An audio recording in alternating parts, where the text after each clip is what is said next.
The war that wasn't ours. The Galactic War had burned for 14 years without touching Earth.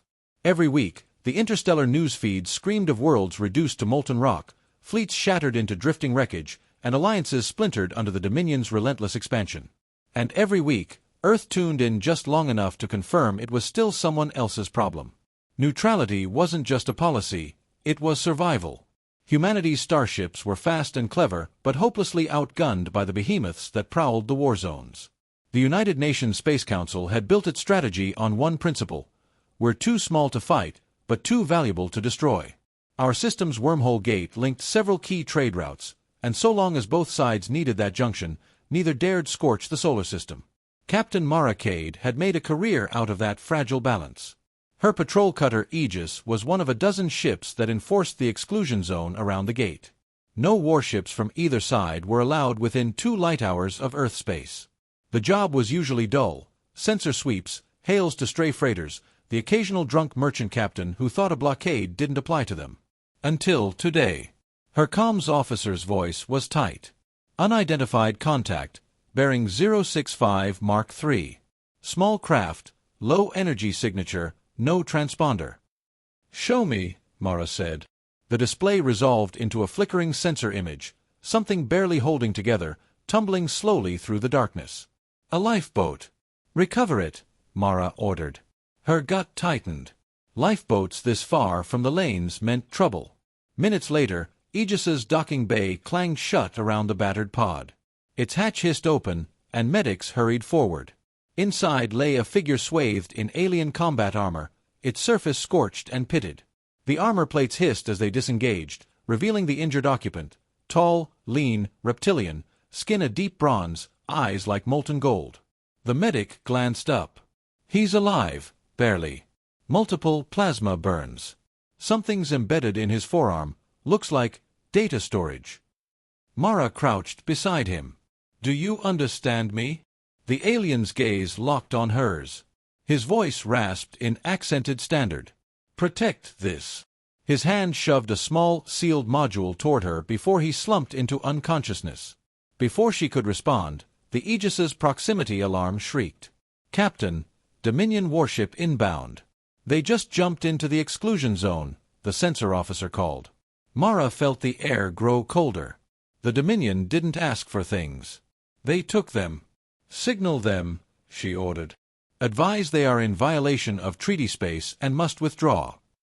The reply came seconds later, tight and sharp: "Hand over the fugitive and the device, or face immediate action." In that moment, Mara knew the war had just crossed the line into her backyard. And Earth's careful neutrality had only seconds left to live. Trouble at the gate. The Dominion cruiser hung in the void like a blade waiting to fall.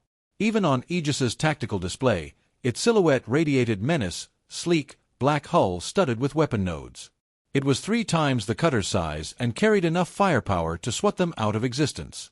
Captain Mara Kade's jaw tightened. "Open a channel to UN Space Command. Put me through on Priority 1. Admiral Chaik's voice crackled over comms. "We see them, Captain. Your orders are to hold position. Do not initiate hostilities unless fired upon." Mara almost laughed. The Dominion wasn't here for diplomacy. "They've already demanded custody of our guest," she said.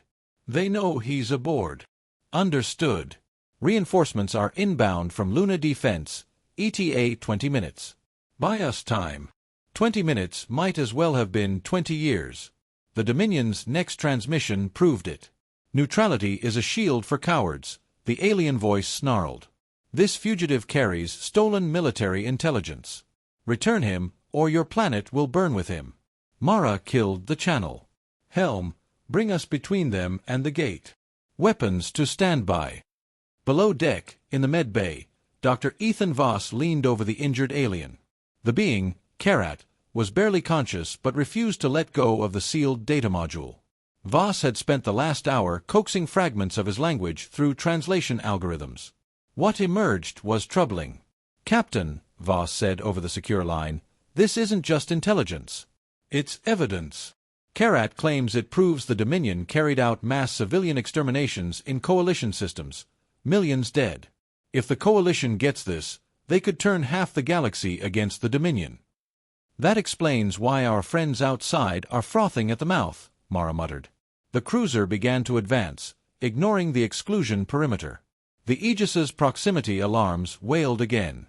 Dominion ship is charging weapons, the tactical officer reported. Target their engines, Mara ordered. If they fire first, we cripple their mobility. We just need to hold until the cavalry shows up. The first shot came without warning, a pulse of blue-white energy that seared past Aegis, missing by only a few hundred meters. Mara's crew didn't wait for a second. Particle cannons barked, slamming into the Dominion cruiser's forward thrusters. The enemy retaliated instantly, hammering Aegis's shields. The cutter shuddered under the impacts, but her crew worked with grim precision.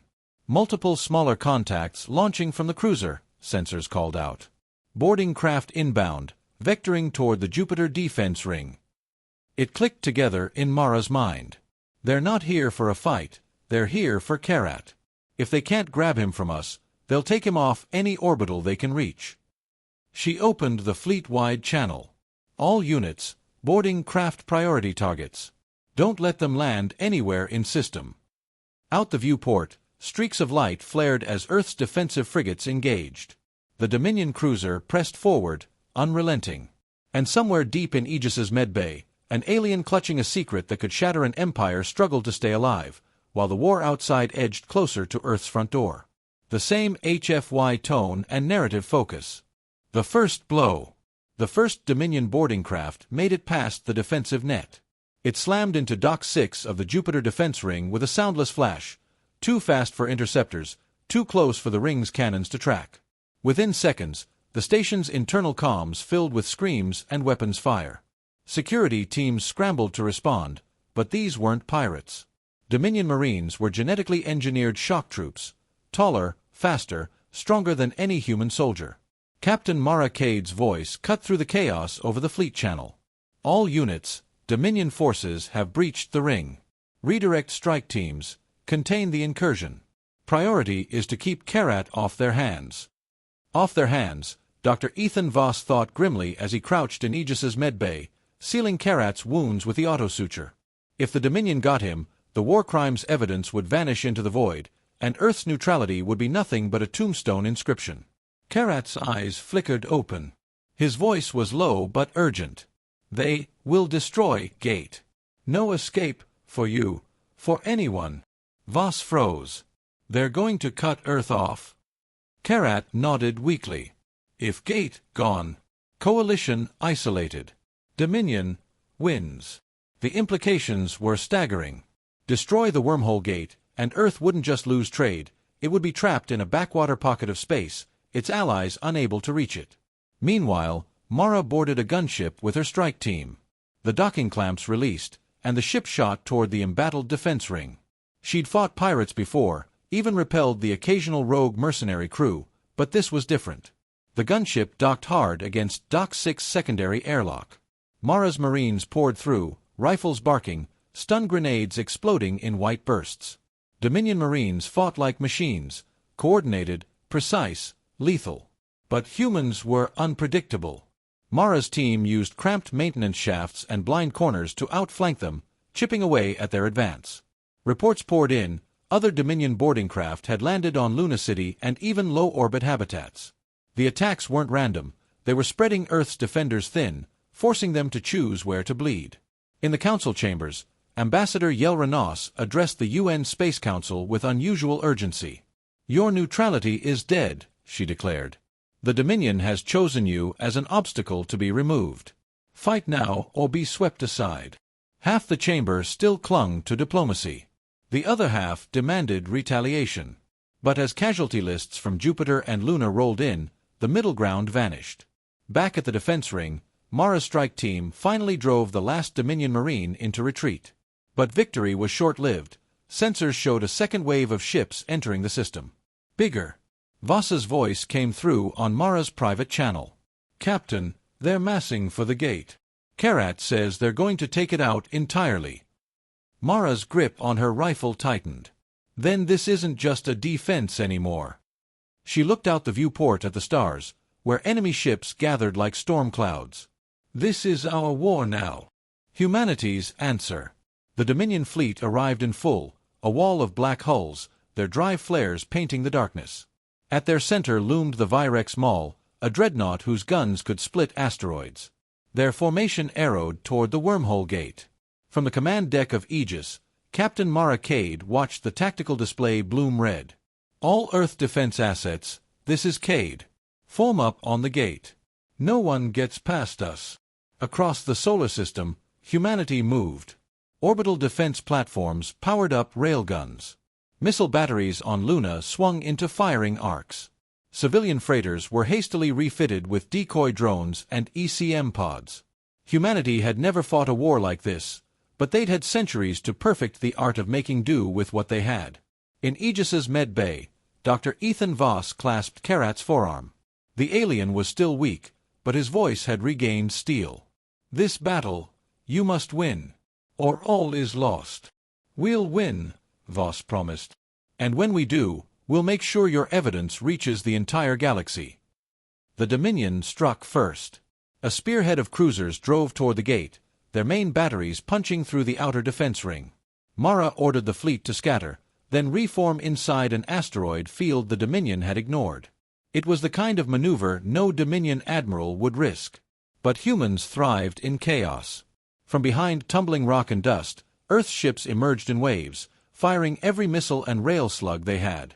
The asteroids themselves had been mined with directional charges. When they detonated, jagged fragments ripped into Dominion hulls, bypassing their forward shields.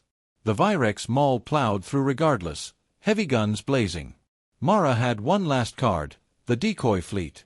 Hundreds of automated drones, broadcasting heat and EM signatures like capital ships, rushed at the dreadnought from 3 vectors. The Dominion diverted fire to destroy them, just as a wing of Earth's corvettes knifed through the gap and slammed torpedoes into the dreadnought's flank. Explosions blossomed along its hull. The giant slowed, then began to list, its command structure venting atmosphere into the void. On every front, Earth and coalition forces pushed. The Dominion spearhead fractured under the combined assault.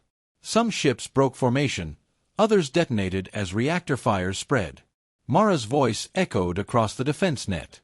All units, drive them back through the gate. Make sure they remember Earth's name. An hour later, the last Dominion ship limped into hyperspace, leaving only wreckage behind. In the council chambers, amid cheers and exhaustion, Karat's data was transmitted to every neutral and coalition world. The images of Dominion atrocities spread like wildfire, igniting revolts in occupied systems. Earth had bled, but it had held. And in holding, it had taken its first step into the wider war, not as a bystander, but as a force to be reckoned with. From the observation deck of Aegis, Mara watched the stars beyond the gate. The war was out there. Now so was humanity.